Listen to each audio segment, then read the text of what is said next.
So nakikabit na yung pump na pinagmix natin yung parts ng dalawang pump. So kung nagkakahoy na lang tayo yung pwede pa, nandito na, nakabuo na tayo, nakakabit na. So meron na rin tayong TTF. Yan, palinan ko na, pandarin na natin. Okay.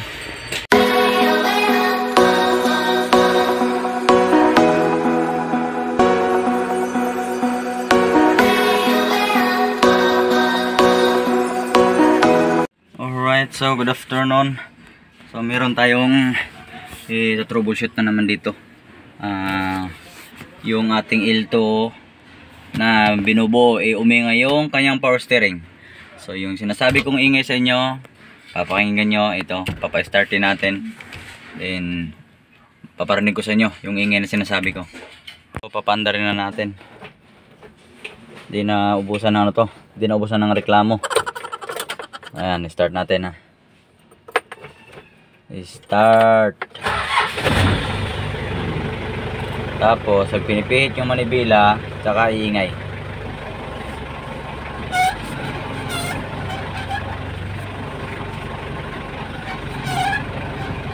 Ayan, yung narinig yung ugong.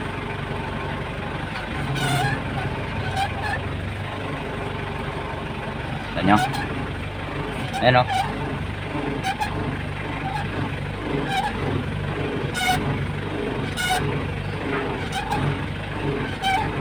Ayan yun, nireklamo niya.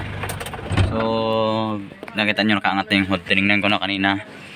Kasi syempre, unang gawin natin kapag ganong umingay, isipin agad natin na kulang yung kanyang power steering fluid. So ito yung power steering fluid niya, lagayan. So chinik ko, puno. Yan o, puno naman siya, puno. Ang nakita kong problema ay ito. Ayun o, kita nyo, ito nakapipi.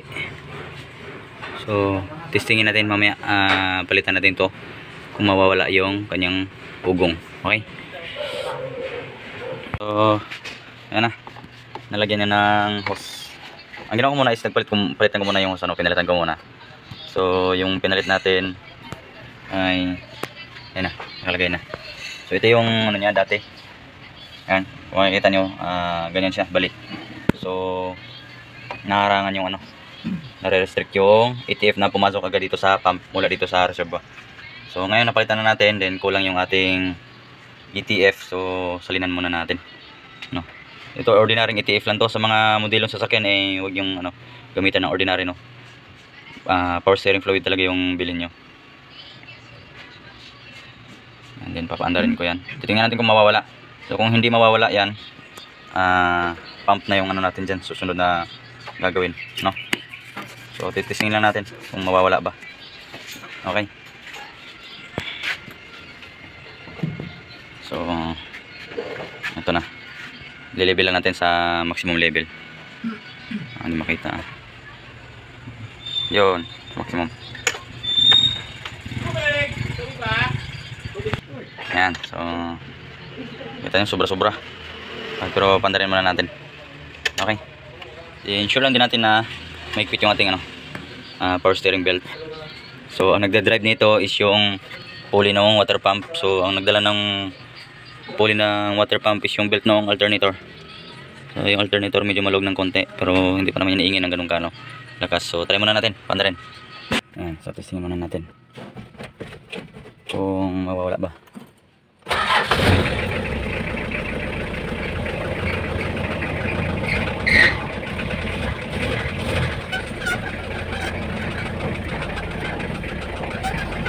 So meron pa din.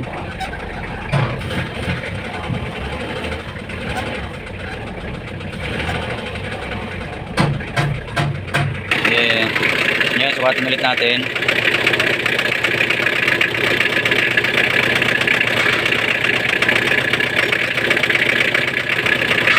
Nasa maximum level na siya.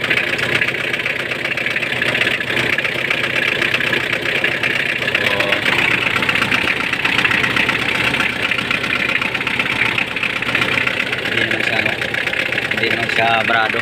hindi nare-receive yung fluid to pass sa pump. So tingnan natin yung ano, kung mayroong bleeder to.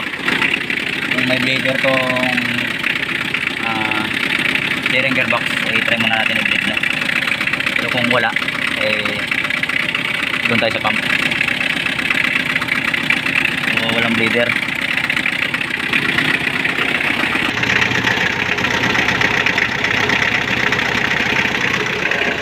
Okay. Hindi, pupapakan. Uy!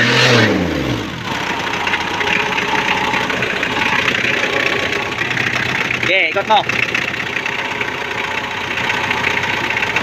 Maingay talaga yung pump. Okay, ikot.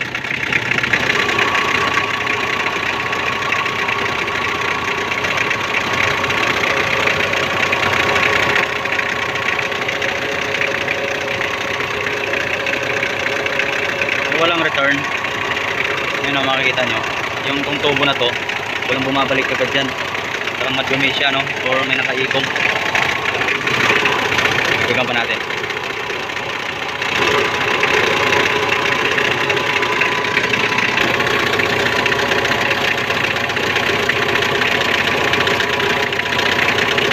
Okay.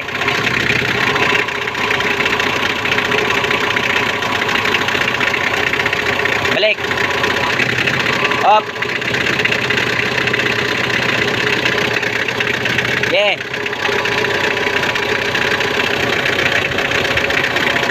Up. So, wala talaga. Hindi na circulate. Ano?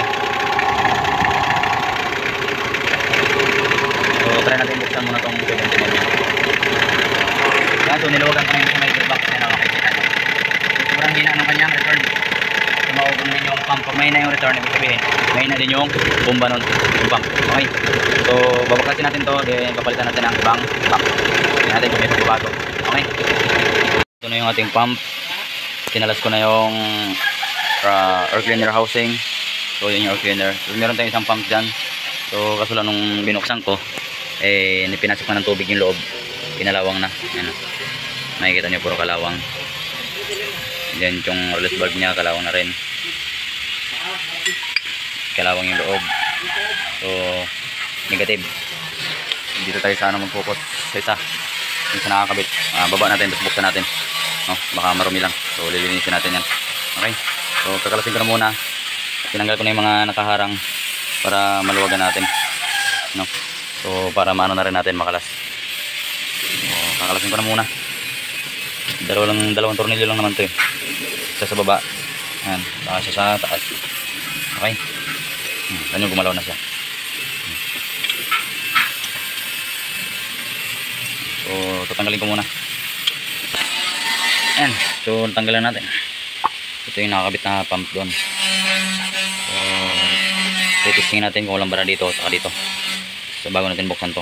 So dito naman wala siyang tagas. Tingin ko bagong overhaul kasi yung oil seal niya, ano, bago pa, bagong linis din nila to. So ito yung nakabit, tinanggal na natin. Then ito naman malinis siya eh, yung pinaka strainer niya malinis naman siya. Yan lang natin mamaya. So kakalasin ko na muna to. Ang gagawin natin is baklasin to, may 24mm, tapos yung apat na ano, itong 12mm. So parang 13 na yung nilagay nila, hindi na original. So ang original kasi nito 12 talaga. Okay, so babaklasin ko muna, makita ko sa inyo mamaya. Nakalas ko na pareho. So ito yung shafting nito, isa, no. So makinis pa naman ng problema. Ito din yung shafting nung luma, galing dun sa original. So ito pala replacement na, hindi na original. Ayan, no. Tapos yung mga butas niya sa loob, ang daming ano, ang daming nakaharang, hindi siya pulidong malinis. Ayan, o, makikita niyo sa loob. Ayaw mag-focus eh. Ayan yung mga butas niya sa loob. So ang gagawin ko is try ko susundutin yan. Tapos ito inano ko na rin, binaklas ko na rin. try kong palitan tong spring, no, try kong palitan to. So itong isa dapat tatanggalin ko yung spring kaso stuck up na, ay mabunot. So hindi na yan, ito na lang muna. Hanapan ko na ibang spring yung sa original. Then ililipat natin tong ito, hindi pinaglagyan ng fibra kasi dito siya nakalagay. Ayun, sobrang kalog. Ayun, laki ng play, laki ng play niya. Ililipat ko ito yung galing sa kabila.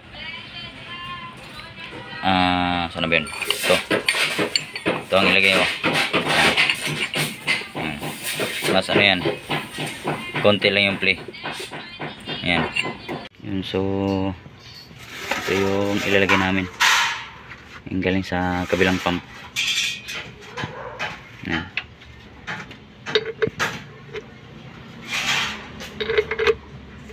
Para kaunti lang yung kalog. So since mas makapal yung galing sa kabila, yun nandun ang ilagay namin. Natin kung may pagbabago ito mamaya. So gumagana naman siya kaso maugong, maingay.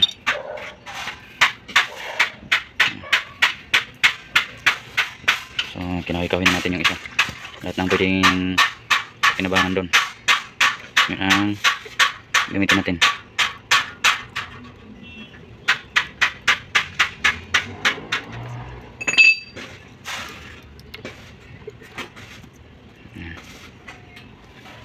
Okay. So sayang yung isa, original sana yun yung housing niya kaso ang daming kalawang, ang daming dumi. So ito na lang muna. So ayan, nakompleto na. Then ilalagyan natin siya ng lock, itong zero clip. So ilagay ko na to rin, nasimbolin ko na muna. Okay, balik ko na lahat. Air cleaner, cleaner hose, likitan ko na ulit yung mga fan belt. So ayan na, okay na. Hindi naman siya nawala ng tuluyan pero nabawasan yung malakas na ugong. So meron siyang marinig naman talaga kung talagang pakinggan mo, pero mahina na, no? So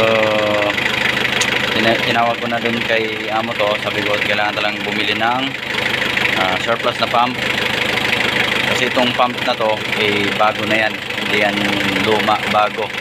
So kung makikita niyo yung pinakita ko kanina, kung nakita niyo yun, bago siya, hindi siya luma, iba yung housing nung original. Okay, so replacement na yan. Yan sabi ko, kung gusto talaga mawala, magpalit ng surplus na pump. Okay, so yun na. At least hindi siya ganun kalakas, nabawasan. Kung hindi mo talaga papansinin, hindi mo akalain na yun yung maingay. So yun na, hanggang dito na lang muna. I-detail na natin itong buong unit na to. Okay, para maibigay na natin doon sa displayhan. Ilalagay na natin doon. Pag nandito to palagi, lagi itong nagagasgasan. Maraming anggi, pintura, maraming langis. So yun na. Hanggang dito na lang muna. Maraming salamat sa lahat ng nanonood, no?